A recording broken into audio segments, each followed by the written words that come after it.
வணக்கம் உறவுகளே. எங்க வீட்ல நடந்த ஒரு நிகழ்வுங்க. அது நேச்சுரலா நடந்த நிகழ்வுங்க. எங்க சின்ன பாப்பாவும், பெரிய பாப்பாவும் ஸ்கூல் போயிட்டு வந்தாங்க. வந்துட்டு ஃப்ரெஷ் அப் ஆயிட்டு, அதுக்கப்புறம் வந்து டியூஷன் போனாங்க. டியூஷன் போயிட்டு எப்போதுமே 9:30க்கு தான் வருவாங்க. அன்னைய நேரம் பார்த்து 8 மணிக்கே வந்துட்டாங்க. 2 பேருமே சேர்ந்து ஸ்லோவா பேசிட்டு தான் வருவாங்க. அன்னைய நேரம் பார்த்து எங்க சின்ன பாப்பா கொஞ்சம் சீக்கிரமா ஓடியாந்தா. ஓடியாந்து எங்க வீட்டுக்கார்ட்ட வந்துட்டு, அதாவது அவங்க அப்பா கிட்ட வந்துட்டு, "அப்பா அக்காவுக்கு வந்து கழித்தலே வரமாட்டேங்குது. என்னான்னு கேளுப்பா, திட்டுப்பா" அப்படின்னு வந்து சொன்னான். "சரிம்மா, அக்கா வரட்டும், நான் கேட்டுக்கிறேன்" அப்படின்னு சொல்லி அவர் சொன்னார். அதுக்கப்புறம் ஒரு 2 நிமிஷம் கழிச்சு எங்கள் பெரிய பாப்பா வந்தா. வந்தோடனே, "என்னம்மா கழுத்தல் ஏம்மா லீவ் போட்டுச்சு? என்னம்மா பிரச்சனை கழுத்தலுக்கு? உடம்பு சரியில்லையா? இல்லை ஊசி போட்டாங்களா? மாத்திரை கொடுத்தாங்களா? எதனால் லீவ் போட்டுச்சு?" அப்படின்னு சொல்லி கேட்டார். எங்கள் சின்ன பாப்பா வந்து என்ன சொன்னான்னா, "ஏன்பா உனக்கு என்னப்பா மண்டை கிண்டை ஏதாவது லூஸ் ஆயிடுச்சப்பா" அப்படின்னு சொல்லி கேட்டா. அதுக்கு உடனே ஏங்க என்ன பார்த்து, "அம்மா ஏம்மா லூஸ் அப்பாவனை கல்யாணம் பண்ணியிருக்க?" அப்படின்னு சொல்லி கேட்டா. நாங்களும் அப்படியே விட்டுட்டேன். அதுக்கப்புறம் பிள்ளைங்க எல்லாம் சாப்பிட்டுட்டு படுத்துட்டாங்க. அதுக்கப்புறம் நான் கேட்டேன், "ஏங்க அப்படி கேட்டீங்க?" அப்படின்னு. "இல்லை, பாப்பா நல்லா மேக்ஸ் போடுவா பெரிய பாப்பா, எனக்கு நல்லாவே தெரியும். ஆனால் வந்து சின்ன பாப்பா வந்து அது ஏதோ ஒரு மிஸ்டேக் பண்ணியிருக்கா. அதை வந்து நம்மக்கிட்ட வந்து அவ திட்டு வாங்கணும் அப்படின்றதுக்காக அந்த சின்ன பாப்பா சும்மா விளையாட்டுத்தனமாக, அது சீரியஸாக சொல்ல, அவள் ஒரு விளையாட்டு புள்ள, அதனால் அவள் வந்து நம்ம முன்னாடி சொல்கிறா. அதை வந்து நம்ம பெரிய பாப்பாட்ட அதை போய் கேட்டோன்னா ஏற்றத்தாழ்வு வந்துடும். சின்ன பாப்பா முன்னாடி இப்படி கேட்குறாங்களே அப்படின்னு சொல்லி ஏற்றத்தாழ்வு வந்துடும். அதனால தான் நான் அப்படி கேட்டேன். ஆனால் வந்து அவள் ஏதோ ஒரு மிஸ்டேக் பண்ணியிருக்கா. இந்த இடத்துல வந்து நம்ம இது பண்ணோன்னா அவள் மனஸ்தாபப்படுவா, சங்கடப்படுவா.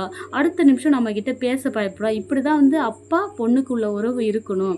2 பொண்ணுமே நமக்கு முக்கியம். 2 பொண்ணுமே எந்த இடத்துலையும் விட்டு கொடுக்கூடாது. அதாவது இந்த பொண்ணுக்கிட்ட அந்த பொண்ணும், அந்த பொண்ணுக்கிட்ட இந்த பொண்ணையும் நம்ம விட்டு கொடுக்கக்கூடாது. இப்படி தான் எப்போதுமே இருக்கணும் அப்படின்னு சொல்லி சொன்னாருங்க.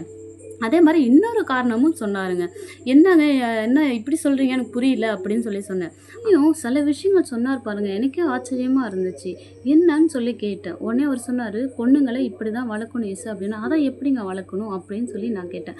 அதுக்கு அவர் சொன்னார், "ஸ்கூல் லைஃப், அதாவது 12வது வரைக்கும் பிள்ளைங்க நம்ம கண்ட்ரோலில் இருக்கணும் இசு. அதாவது அம்மா வந்து அரவணைக்கணும், அப்பா வந்து அரவணைக்கணும், ஆனால் கொஞ்சம் பயமும் இருக்கணும் அப்பா கிட்ட. அது மாதிரி நடந்துக்கணும்" அப்படின்னு சொல்லி சொன்னார்.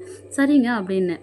உடனே வந்து அப்போ தான் வந்து பய உணர்வும் இருக்கும், எது பண்ணாலும் நம்ம அப்பா திட்டுவார் அப்படின்னு பய உணர்வும் இருக்கணும், பாசமும் இருக்கணும் அப்படின்னு சொன்னார். சரிங்க அப்படின்னு சொல்லிட்டு சொன்னேன். மறுபடியும் காலேஜ் லைஃப் என்ட்ரி ஆயிட்டாங்கன்னா அதுக்கப்புறம் அவங்க கண்ட்ரோலுக்கு நம்ம போகணும்னு சொன்னார். ஏங்க அவங்க கண்ட்ரோலுக்கு நம்ம போகணும், அப்புறம் எப்படிங்க நம்ம பேச்சை கேட்பாங்க அப்படின்னு சொல்லிட்டு நான் கேட்டேன். அதுக்கு பதில் சொன்னார், அதாவது ஸ்கூல் லைஃப் வரைக்கும் நம்ம கண்ட்ரோலில் இருந்தாங்களா, காலேஜ் லைஃப்பில் அவங்க கண்ட்ரோலுக்கு போனால் தான் அங்கே காலேஜில் என்ன நடக்குது அப்படின்றத நம்மக்கிட்ட சொல்லணும். ஃபஸ்ட்டு வந்து அவங்களுக்கு பெஸ்ட்டு ஃப்ரெண்டுனா நம்ம தான் இருக்கணும். நமக்கு அடுத்தது தான் வெளி ஃப்ரெண்டுங்க இருக்கணும் அப்படின்னு சொல்லி சொன்னார்.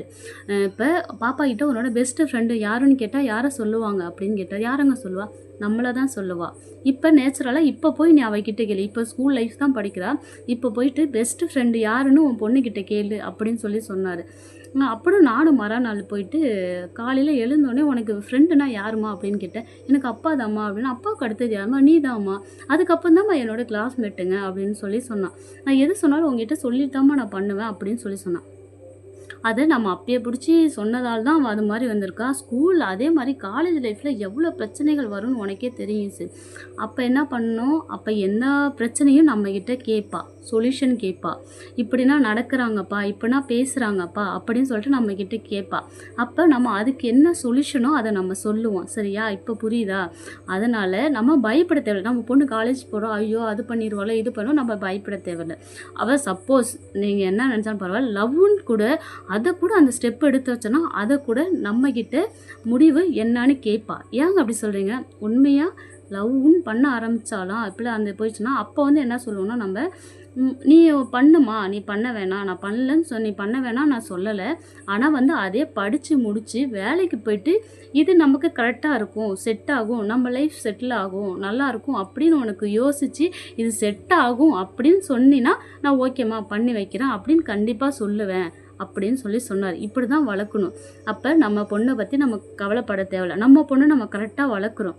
நம்ம பொண்ணு நம்மளை மீறி எந்த முடிவும் எடுக்காது, எடுக்கவும் மாட்டா. எனக்கு நல்லா தெரியும், என் பொண்ணுங்களை கரெக்டாக நான் வளர்க்குறேன் அப்படின்னு சொல்லி அடித்து மார்பை தட்டி நல்லா கெத்தாக சொல்கிறாருங்க. எனக்கு அது பிடிச்சிருந்து. என் பொண்ணுங்களும் அப்படி தான் இருக்காங்க. ஆனால் அவர் பொண்ணுங்களை வளர்க்குற விதம் அப்படி கரெக்டாக இருந்துச்சுன்னா நீங்கள் லைக் பண்ணுங்கள், கமெண்ட் பண்ணுங்கள். அதே மாதிரி பிடிச்சிருந்தா அதாவது சப்ஸ்கிரைப் பண்ணுங்கள். சரிங்களா?